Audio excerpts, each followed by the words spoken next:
Hello বন্ধুরা, তোমরা সবাই কেমন আছো বলো? আমি খুব ভালো আছি। তো আজকে তোমাদের কাছে আমার একটা প্রশ্ন, এই প্রশ্নের উত্তর তোমাদেরকে দিতে হবে।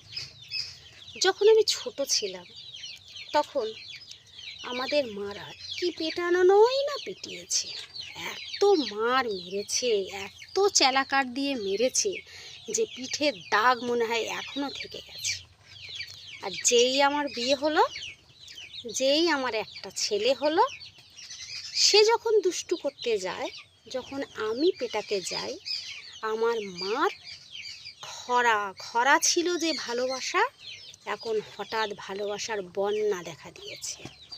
ও বাবা বলে কি, হ্যাঁ তোরাই তো ছেলে মানুষ করছিস, আমরা তো আর ছেলে মানুষ করিনি, তাই তোরা এত মার মারছিস।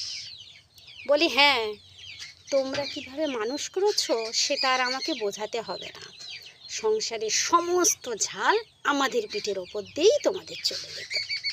আর এখন এসছে এত এত ভালোবাসা নিয়ে। কি বন্ধুরা, তোমাদের ক্ষেত্রেও কি ঠিক এরকম হয়? অবশ্যই তোমরা কমেন্ট করে জানাবে। টাটা।